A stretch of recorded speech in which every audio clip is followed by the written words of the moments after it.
There's no feeling more intense than starting over.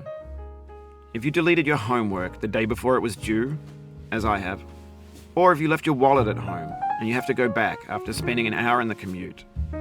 If you won some money at the casino and then put all your winnings on red but it came up black. If you got your best shirt dry cleaned before a wedding and then immediately dropped food on it.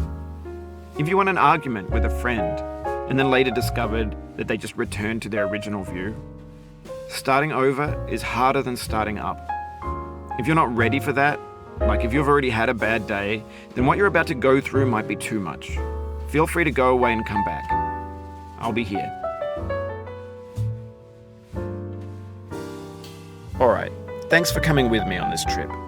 I'll understand if you have to take a break at any point. Just find a safe place to stop and quit the game. And don't worry, I'll save your progress, always, even your mistakes. This game is a homage to a free game that came out in 2002, titled Sexy Hiking. The author of that game was Jazuo, a mysterious Czech designer who was known at the time as the father of B games. And B games are rough assemblages of found objects. Designers slap them together very quickly and freely, and they're often too rough and unfriendly to gain much of a following. They're built more for the joy of building them than as polished products. In a certain way, Sexy Hiking is the perfect embodiment of a B game. It's built almost entirely out of found and recycled parts, and it's one of the most unusual and unfriendly games of its time. In it, your task is simply to drag yourself up a mountain with a hammer. And that act of climbing, in the digital world or in real life, has certain essential properties that give the game its flavor. No amount of forward progress is guaranteed. Some cliffs are too sheer or too slippery. And the player is constantly, unremittingly in danger of falling and losing everything. Anyway, when you start Sexy Hiking, you're standing next to this dead tree that blocks the way to the entire rest of the game. It might take you an hour to get over that tree, and a lot of people never got past it. You prod and you poke at it, exploring the limits of your reach and your strength, trying to find a way up and over. And there's a sense of truth in that lack of compromise. Most obstacles in video game worlds are fake. You can be completely confident in your ability to get through them once you have the correct method or the correct equipment or just by spending enough time. In that sense, every pixelated obstacle in Sexy Hiking is real. The obstacles in Sexy Hiking are unyielding, and that makes the game uniquely frustrating. But I'm not sure Jazuo intended to make a frustrating game. The frustration is just essential to the act of climbing, and it's authentic to the process of building a game about climbing. A funny thing happened to me as I was building this mountain. I'd have an idea for a new obstacle, and I'd build it, test it, and it would usually turn out to be unreasonably hard. But I couldn't bring myself to make it easier. It already felt like my inability to get past the new obstacle was my fault as a player rather than as a builder. Imaginary mountains build themselves from our efforts to climb them, and it's our repeated attempts to reach the summit that turns those mountains into something real. When you're building a video game world, you're building with ideas, and that can be like working with quickset cement. You mold your ideas into a certain shape that can be played with, and in the process of playing with them, they begin to harden and set until they're immutable, like rock. And at that point, you can't change the world. Not without breaking it into pieces and starting fresh with new ideas. For years now, people have been predicting that games would soon be made out of prefabricated objects, bought in a store and assembled into a world. And for the most part, that hasn't happened, because the objects in the stores are trash. I don't mean they look bad or that they're badly made, although a lot of them are. I mean they're trash in the way that food becomes trash as soon as you put it in the sink. Things are made to be consumed and used in a certain context, and once the moment is gone, they transform into garbage. In the context of technology, those moments pass by in seconds. Over time, we've poured more and more refuse into this vast digital landfill that we call the internet.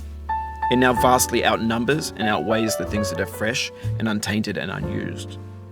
When everything around us is cultural trash, trash becomes the new medium, the lingua franca of the digital age. And you can build culture out of trash, but only trash culture. B games, B movies, B music, B philosophy. Maybe this is what digital culture is.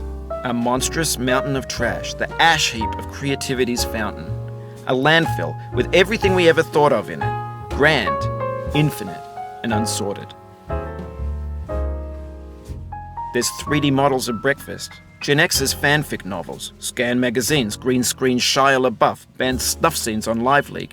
Facebook's got lifelike bots with unbranded adverts and candid shots of Kanye and Taylor Swift mashups, car crash epic failed GIFs, Russian dashcam vids, discussions of McRibs, discarded, forgotten, unrecycled, muddled, rotten, untitled.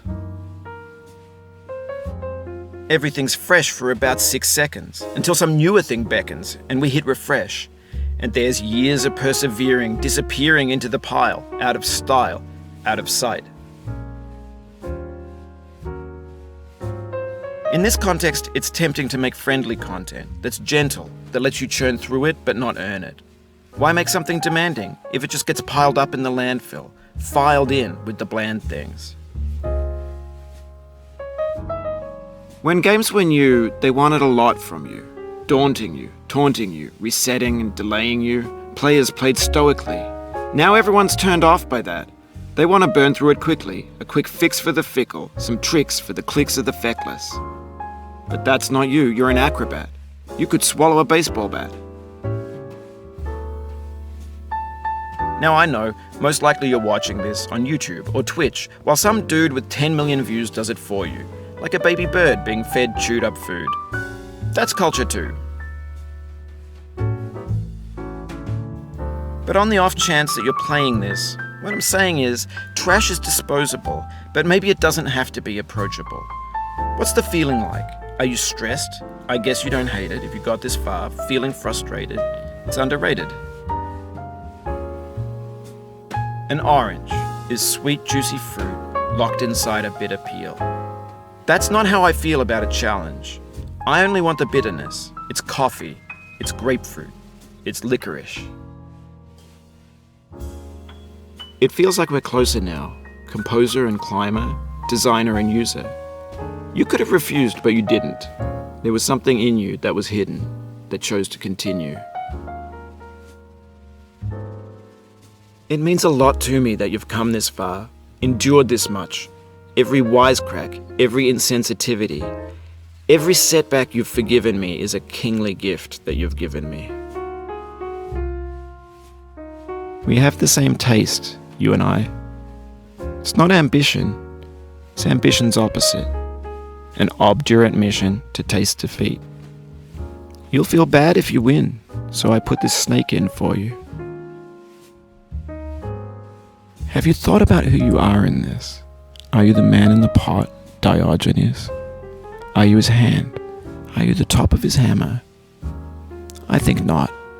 Where your hand moves, the hammer may not follow, nor the man, nor the man's hand. In this you're his will, his intent, the embodied resolve in his uphill ascent.